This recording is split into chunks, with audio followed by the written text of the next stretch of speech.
今日我要介紹3個新力軍俾大家識。你好，我係阿明。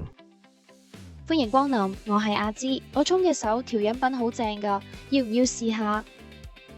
嗨，我係李仔，請多多指教。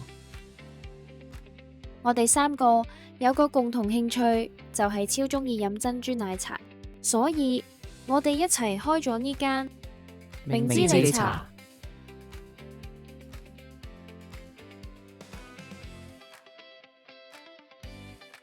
講開又講，不如而家順便定清楚合夥人權益 （Partners Equity），例如除資本帳 （Capital Account） 之外，仲要唔要往來帳 （Current Account）？之後大家都會安心啲。都好喎。咁我先講 Capital Account， 佢就係每位合夥人正式投資嘅金額。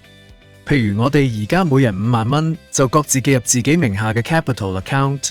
另外，我投入嘅二手封口機值2000蚊，都會當係我嘅注資，記入我嘅 Capital Account。Capital Account 主要係講自己嗰份老本，比較長期啲。而 Current Account 就用嚟記平日我哋同公司之間嘅短期資金往來，譬如臨時幫公司代支貨錢、電費水費、合夥人 drawings 同利潤分配等。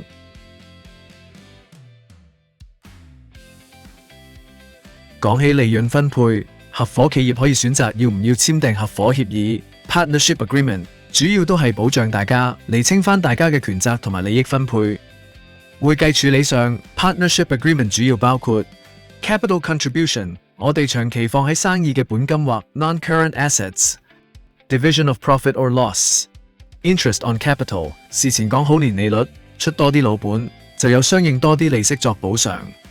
Interest on Current Account， 同資本帳利息相似，預先定好年利率。如果長期有資金留喺公司，都應該有相應利息作回報。Interest on Drawings， 期間如果有人先拎公司資產作私人用途，為免影響公司嘅流動性，會收返少少利息。Partners Salaries， 日日落手落腳打理店鋪嘅工作，應該有固定薪金作回報，唔好淨係靠分紅。Share of Residual Profit or Loss， 扣除以上項目之後，剩餘嘅利潤再按協議比率分配。詳細做法，等我哋第一次 Period End 先講啦。